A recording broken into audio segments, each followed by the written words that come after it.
We're live. We're live. On LinkedIn for the first time. We love doing something for the first time completely live. It's the best. That's how you learn. So welcome to the first live edition of Business Unusual. I'm Liz Whitehead, co-mastermind of Diversity Masterminds, and I'm here as always with Heather Cox. I'm Heather Cox, the other co-mastermind of Diversity Masterminds. And we're here with our guest today, Stephanie Nivinskus. Hi, Stephanie. Hi, how are you? Good. I'm going to put you in the hot seat. There we go. That was here. So impressed that Liz knows how to do all this stuff. Like, I'd be like, can I just move it with my finger? Learning on the fly. See, for anyone watching, if you want to do LinkedIn Live, you can do it too. You too. We have no idea what on the fly. So, and this is Business Unusual. So where we talk about what happens when business unusual becomes business as usual. And our guest today is Stephanie. So Stephanie, we are going to get into that. And we're also going to get into a fabulous thing that you have coming up for all of our Diversity Masterminds listeners. But before we do that, tell us about you and Sizzleforce. All right. Well, Sizzleforce Marketing is an agency, and we help small business owners market their business effectively so they can attract more leads and generate more sales. And we also have a separate division of the company called Sizzleforce Marketing Academy, which is where we teach either small business owners themselves or people that they have working for them how to grow their business using marketing and doing it in the right way the first time. That's awesome. I feel like the growing marketing, making more money is like a perk. Uh-huh. When you want to run a business. It's like it's like on the plus category of, yeah. Okay. Yeah. Making more money, I'd call that a plus. Yeah. So tell us how did you get into this? How did you get started?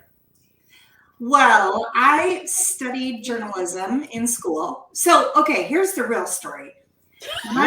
When I was 11, we're going back. Don't worry, it's not going to be too long, okay? When I was 11, I was going through all the preteen hormonal things that we all go through, right? And the way that I coped with all of my feelings was writing in my diary, like my tween hot pink with sparkles candle-lock diary, okay?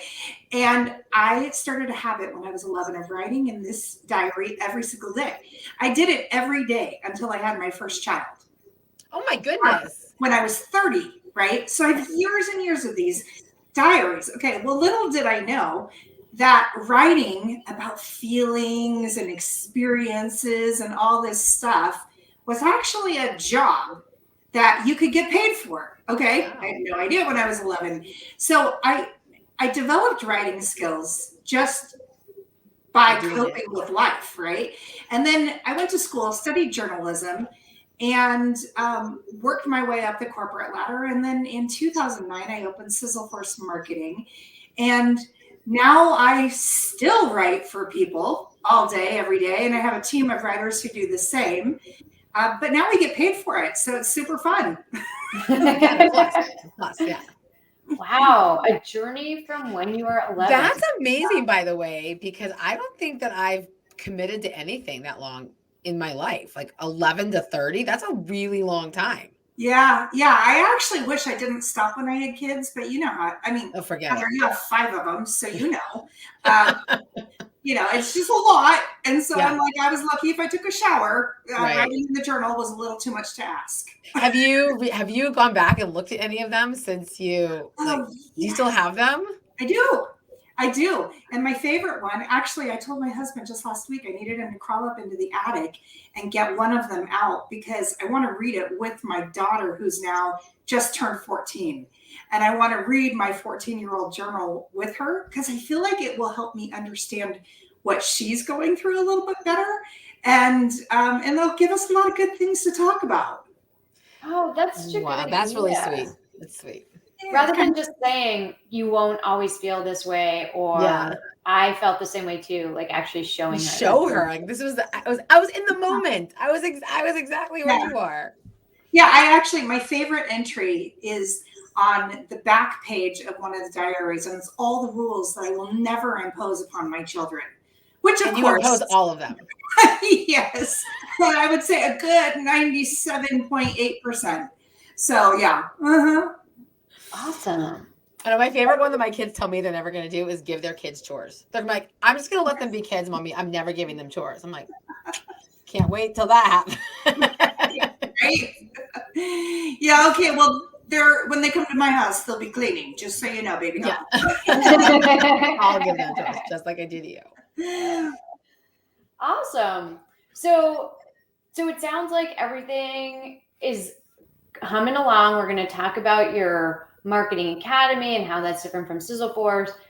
Bring us back. Now we'll fast forward a little bit, but still go back in time to March of 2020. Wait, hold on. I want to just go back in history just a little bit again. Okay. So when did you start Sizzleforce? Because this wasn't like your first job. You weren't just like the first job ever you had with Sizzleforce. You worked for other companies doing marketing, right? Yeah. So I started my career in 1995. And this was pre-internet, which makes me sound like a dinosaur, which I kind of am, but I'm using a lot of concealer, so hopefully you can't tell. As much anyways. But in 1995, right after school, I started working for a newspaper because .com wasn't a word. And I did the newspaper thing for a few years. And then then .com did become a word. And I built one of the first internet properties in San Diego that was like a community site, and it ended up selling for a boatload of money. Wow. Later on, and then wireless became a thing, and I moved into wireless. I always like to be right on the edge of what's working now. It's very exciting to me to do that. So it's a great career because it's always advancing, right? I worked in wireless for a while, and at that point, then I got married, had my first kid, started doing my own thing in a freelance capacity. In 2009, I started Sizzleforce Marketing, and here we are in 2021, almost 22, and we're still at it. Wow.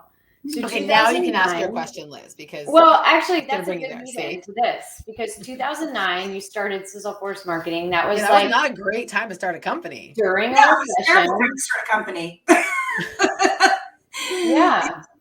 But it was also a great time because much like what we've all been through in the last 18, 19 months, it was very similar. The world was kind of turned upside down. Everything felt out of our control. And for me, it was just okay, look, this is what I know how to do. This is what I love to do. This is what I'm really good at. So I'm just going to jump in and go for it. And that was that. Awesome. Were there any lessons that you took from when you started out during that global crisis to what happened in, the past 18 months and what you're doing now? I can't say that there were, because to be completely honest with you guys, I was in a very different place in life in 2009 than where I am now. Hey, little kids you had, it was a brand new business. Yeah. Yeah. And my kids were wee bitties, right? So I was very much in the beginning doing this on a part-time basis, right? And of course, like most people, started out just doing my own thing, then ended up hiring the first person and then hired the second person, and it grew over time. So I can't say that anything that I did in 2009, aside from the actual work we do, carried over a whole lot to 2021 and 2020. This was a unique experience, but there were some really cool things that happened as a result of it. Like what? I was going to say, want me to tell you what they are? Yeah, we do. Well, one thing that, they say, what is it? Invention is the necessity. No. Necessity is the mother of invention. Thank you. That, yes. Yeah. That proverb, right, is so true. Because here's the deal. When we work with our clients, a lot of them will come to us with kind of half-baked marketing strategies, right? Either they haven't done anything at all and they've just been like throwing spaghetti against the wall and trying to see that something sticks, or they have, they have a marketing strategy that maybe they developed 10, 20, 30 years ago, and they never revisited it. Yet the world is changing and all of these things are happening that, we're turning right side up and upside down. And, every day it feels like a different scenario.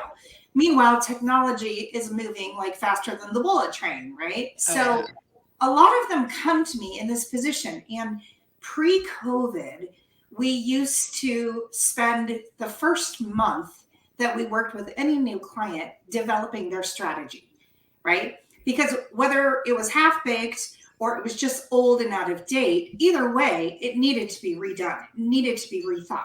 Well, when COVID came along, okay, and people were literally like dropping 30-year careers and trying to change everything like that, we no longer had the luxury of spending an entire month developing things. It'd be faster. Way faster. And so that was when there was one day I remember somebody called me. They were in crisis mode.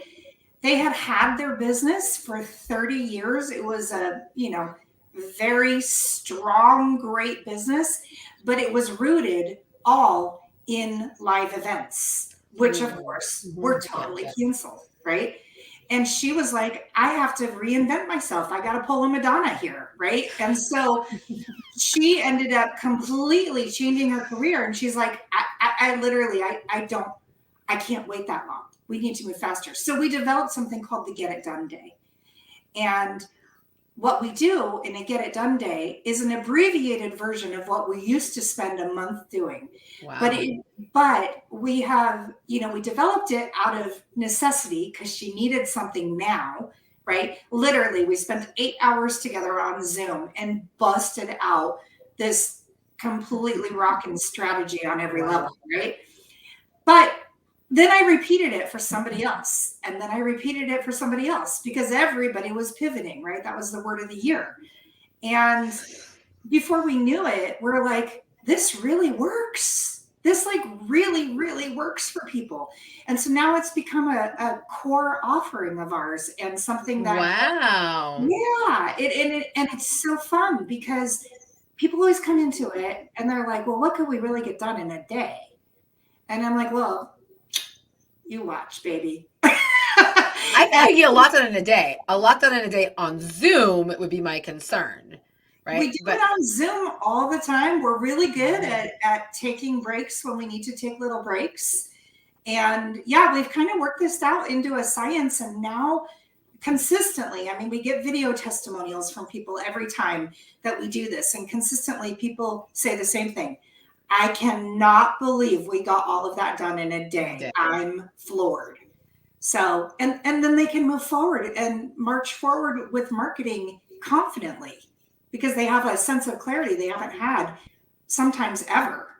Yeah. Well, and you're like us. Like your clients are primarily small business owners, right? Yeah. And other business owners. Mm-hmm. And I think that lends itself really well to their mindset, because we have like our 8-week program, which you took. And a lot of times they're like, I can't commit to 8 weeks, Yeah. Like, I have no idea what's even going to be going on 8 weeks from now. But 8 hours is a different thing. Like I can commit to a day and then let's hit the ground running. Because otherwise, like there's a big shiny thing syndrome that takes over where they're like, oh no, this shiny thing and that shiny thing. And this focuses them. So I think that's awesome. Yeah. And you guide them, right? Because a lot of times also it's knowing what to start with. The where to start is, I think, the hardest part for a lot of people. So like, where to even start with, Like, so you're probably, which is why one of the benefits of having a consultant, an expert, is you can say, here's where we need to start. Yeah. And then you have a path. You have like that through line in the script, if you will, that takes them to where they need to be. Yeah, every Get It Done Day looks a little different because every business is in a different place. Right. But I can tell you the vast majority of them always start with us doing a customer value journey exercise.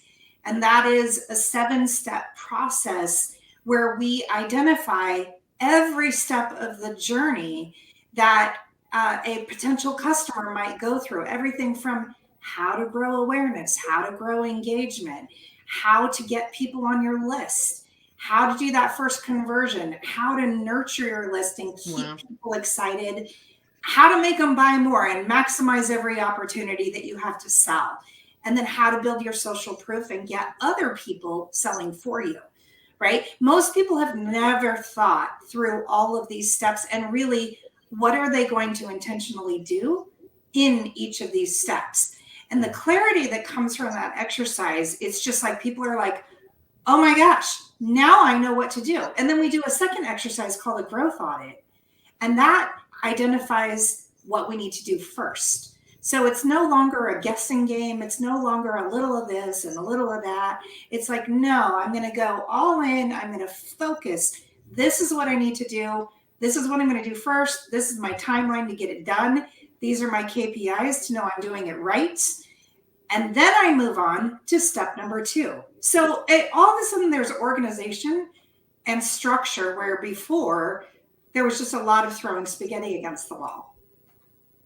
Yeah. And it's also real. I think it's hard to also, when we talk about this a lot in Diversity Masterminds, that we've all drank our own Kool-Aid. So it's kind of sometimes hard to figure out what other people need to hear. So like when you were helping us develop the Diversity Masterminds verbiage, right, for the website, it was great that you were the type of client we were looking for, right? Because we think we know what you need to hear, but we've all drank our Kool-Aid like overflowing, right? So you don't always know what that looks like to the other side of the conversation. Yeah, it's super hard to see your own stuff. You know, I've been writing professionally for 26 years, right? And I've written for huge companies. I've written for huge Fortune 100 brands that everyone's heard of and thousands of small business owners. Even so, when it comes to writing my own stuff, I want to stick my head in a blender. It's awful. It's awful. I hate it, right? And the reason I hate it is because I'm so stinking close to it. Yes. I don't know how to articulate these things that I'm like, well, everyone knows that. And then I say it and someone's like, I didn't know that. Yes. I'm like, really? No, it's so true. So I know, so one of the things that we, as you know, we talk about diversity masterminds as opportunities using your certification. And I always talk about my Toyota mentorship that I just got finished with not too long ago, and how I said to Holly, I don't understand why these corporations are like, they're all about, they want to have a conversation. And they're like, you're a genius, Heather, you're amazing. I mean, we're not writing you a check, but you're amazing. And I'm like, okay, wait, so where's the gap between what they need to hear and what I'm saying? And we had this whole conversation, and I said, and she's like, well, why don't you tell them this? I'm like, because they know that. And she's like, no, they don't. They don't know that. And I was like, they don't. She's like, no, I'm close to it, and I didn't know that. Yeah. So they definitely don't know that. And so it was so eye-opening that you're right. Like when you're so close to it, you kind of make all these assumptions, what you think people know about what you do. Yeah. And then you miss out on opportunities because of it. Totally. And the other thing that people do all the time is they integrate all this jargon into what they're saying. Yes. Right? Yeah, I'm guilty of that too, right? So you throw out acronyms, you throw out terminologies, and everyone's like, is that English? Right. Well, and we all do it, right? Again, because we are so close to it, and we forget what is it like to read this stuff or be, whether we're watching a video or reading something or hearing something on a podcast, whatever, we forget what it's like to be a newbie. And that's why it's so important to have fresh eyeballs on all of your marketing messaging, because those fresh eyeballs can spot those things that we can't see. We can't see when we're too close to it. It's true. Yeah. Yeah. This is awesome. So you developed the Get It Done Day during COVID, and you're keeping it going forward. Is there anything else that you want to keep from this time, or things that you want to keep doing, or stuff that you would not do again? Well, the Academy, right, Stephanie? Like that was developed during COVID too, right? It was. We created during COVID because at that time also, there were a lot of companies that were trimming back their marketing budgets, right? There's a lot of fear. There was a lot of unknown, it's all understandable, right? And so we were like, we need to be able to have a way to provide a solution to teach people how to do this stuff in-house as opposed to having to hire an agency. I mean, it's great. If you're in a position where you can afford that, awesome, right? But not everybody is. And certainly last year, a lot of people were pulling back on those budgets. So we had to come up with a new option. So yeah, the Academy actually has been wonderful. We have over 50 trainings now. And nice. Yeah. And every month, this is my favorite part, every month, 4 times we do live consulting, live marketing problem solving in the moment with our clients. So I love that. Let's say they're like trying to write, an ad for Facebook. And they're like, I don't know how to do this. I don't know what it should say. Well, our team gets on live with you and tells you exactly what to write and what to say. Or, this is happening on your website, or you've got this email campaign that nobody opened and why. And we solve the problems on the spot. And it's so fun, like getting people unstuck in the moments. Yeah, that opening the email thing. I know you send some good email blasts out, and some of them are like how to write a subject line that people pay attention to. Mm-hmm. Right? That's one of the things you do with your clients. So if you had to give everybody one tip, I'll let you do 2. We'll do 2 tips. Like the best how to write a subject line. What are those top 2 tips? You want your subject line to meaning like you said, how to have a subject line that makes people open up the email or whatever the blast. You've done a couple blasts like that. Yeah. So one of the biggest tips is make sure that you're piquing their curiosity, right? If it's something like, oh gosh, I am telling you, I stick forks in my eyes every time someone sends me an email that says our monthly newsletter like, or whatnot. It's a subject line because I'm like, I don't care what's happening. Your monthly newsletter. Yeah. So you want to pique their curiosity, right? And another good tip is to make sure that you use a mix of letters, but also characters. So test incorporating emojis into your subject lines, right? I mean, does it get blocked by spam filters or by firewalls or anything? Sometimes, but trying to write the ultimate email that never gets blocked is impossible. Not going to happen, right? So yes, sometimes you are going to get blocked, but you can put, you can test emojis. You can also just test different characters. Sometimes, like if I'm writing something that is deadline oriented, maybe it's to register for something, right? Mm-hmm. I might say something like, you're suffering from a serious case of FOMO when, right? Now that's probably too long because you want to keep it about 40-ish characters. Right. But something like that. And then in like little brackets, I might type the word in all caps, time sensitive, right? And just those little brackets, those, if you open up your email program and you look at a list of subject lines, most of them are just words, not characters. So it makes it stand out. Your eye, it catches your eye, which makes you more likely to open it. It's like when you're watching the news, which I really try not to do these days because there's never any good news, but it'll be like the top 3 killers that are probably on your dinner table right now. And you're like, right? You're like after I'm like, no commercials. Am I eating deadly food? Tell me. I had a friend growing up. I'll never forget this. We were in 6th grade and her father was an oncologist. And she came to school every day with some new cancer factoid. And the cancer factoid that I remember was when I was eating an apple for lunch in junior high. And she said, did you know if you eat 3 waxed apples every day of your life, you will have cancer? And I went on an apple strike. Oh no. Yeah. Oh wow. My goodness. But I would think, I wonder how much wax. I wonder if you eat 3 apples, was it a day or a week, she said? Every day. Like for the rest of your life. I mean, that's a lot of apples, first of all. But second of all, like, I wonder how much wax actually would build up. Like, how much wax are you actually eating if you eat 3 wax? I really want to Google that now when we're done here. Well, and who knows if it's even true. So let it be known. I'm not concerned about the cancer thing, because like the sun gives you cancer, everything gives you cancer. That's besides the point, right? Yeah. But my thing is how much wax are you eating? Like one of the grossest things I ever heard is, and Liz loves when I do go off on these random tangents. I'm sure she's super pleased right now. Like when they said like, how much calphalon are you eating in your nonstick pan? Because if you get one scratch on your pan, basically every time you cook in that pan, you're eating that chemical that makes it nonstick. Oh, wow. I must be laden with chemicals. And so I think the food would just slide right through me and not make me gain any weight. It has not worked all the time. All the nonstick that I've eaten, right? But yeah, like so like you hear things like that, and that's what sticks, right? So you hear the apple thing, right? You're like, no, I can't eat 3 apples a day. Yeah, every time I pick up an apple. You're like, am I getting cancer?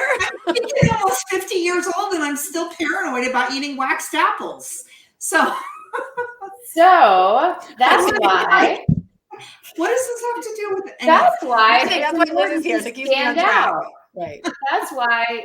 See, we've got lots of tips for you. We've got lots of tips about eating healthy, about all that, and one of our favorite things, which is standing out. Standing out. You know, so we always talk about standing out in the crowd, and I never thought about it that way. Like visually, your emails have to stand out in the crowd of emails that are, everybody's looking at. I don't know how to put emojis in a subject line. I'll show you. Okay. Liz is awesome. I don't do it. I do it sometimes, but you will. Really good idea. I just got a really good idea from that. And so sign up for the Diversity Masterminds newsletter and to see what the idea is. Yeah, that's a cliffhanger if I ever heard one. Yeah. Yeah. So speaking of signing up for stuff, Stephanie, so what do you have going on right now, which is why we did this live thing, so we can get people the information right away. Tell us what you're doing with the marketing challenge. Okay. There are so many people right now on LinkedIn watching this training that really need help. Okay. Help with what?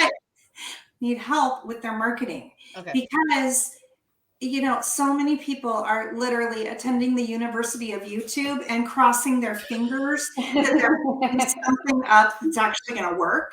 It's like going to Dr. Google. Right? Dr. Google and the University of YouTube. You'll only get this much of the information you really need from those sources. So we are doing something that we're calling the Small Business Marketing Challenge, and it is happening October 25th through the 29th. It's 1 hour every day for 5 days straight. And during that 1 hour, we are going to help you make the strategic decisions and movement you need to make to gain a tremendous amount of clarity and confidence so that you can go into 2022 with a solid plan to execute so you actually get results from all the time and all the money you're dumping into marketing. So the 25th to the 29th, 1 hour a day. Yes, 1 hour a day, 11 a.m. Pacific, 2 p.m. Eastern. And I'm going to be teaching it, right? So every day I'm going to be teaching on a core fundamental that every single small business owner needs to know and apply, right? And here's the thing that I love about the challenge is that, we all have tons of information up here. So I'm not just giving you information. We're actually getting stuff done because I'm going to give you the information. I'm going to teach you how to do something.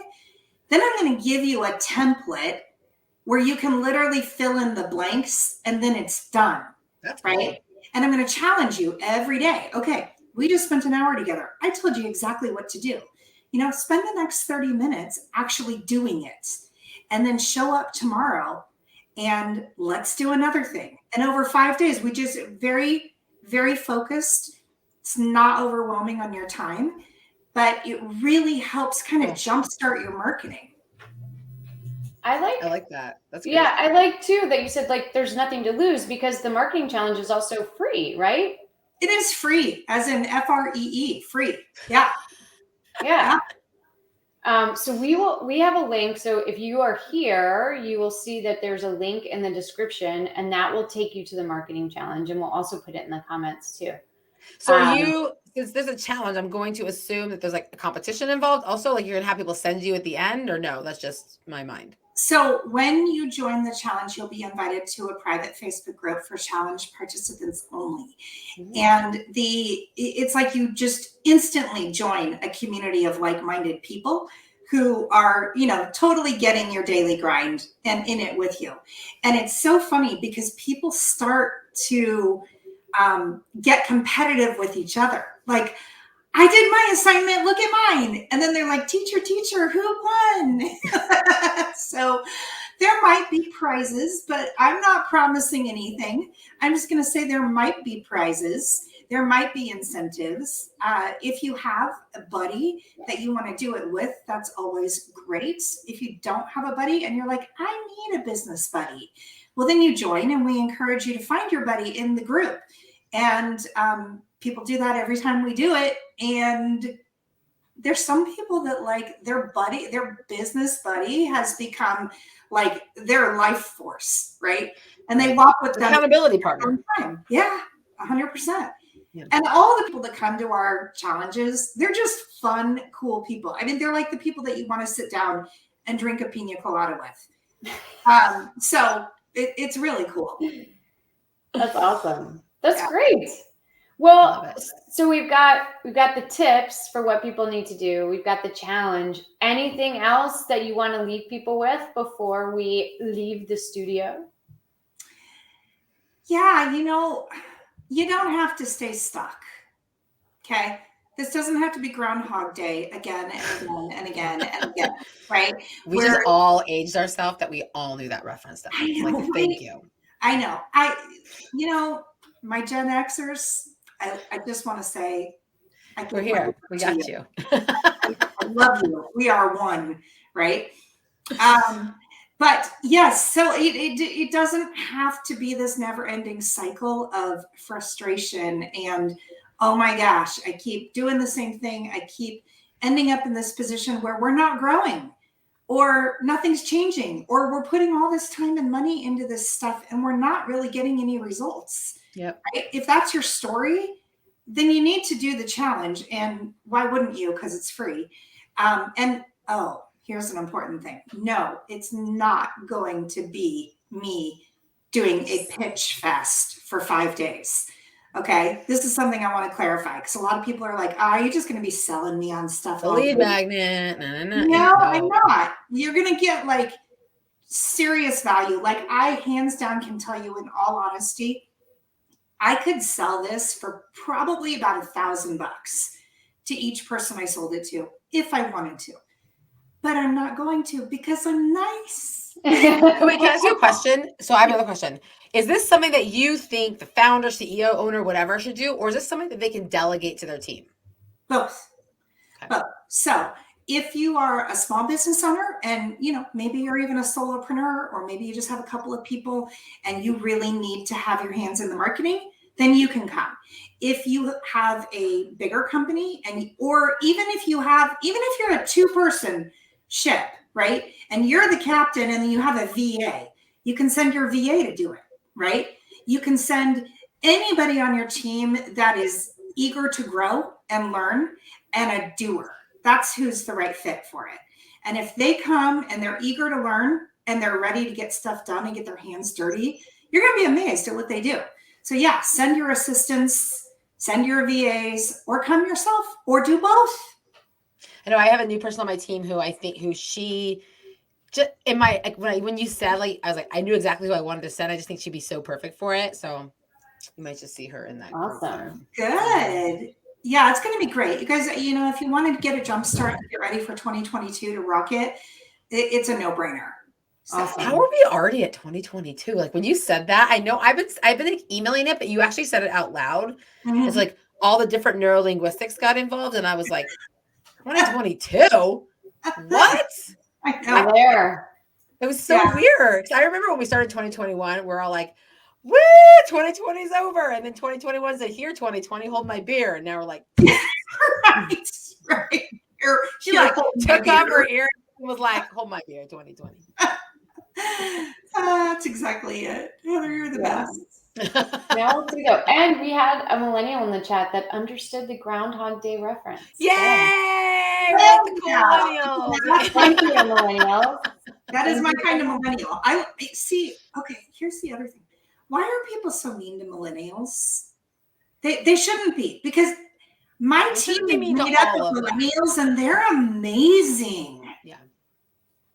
I know I'm changing the subject and Liz is like, we're trying to say goodbye, but trying to wrap it up.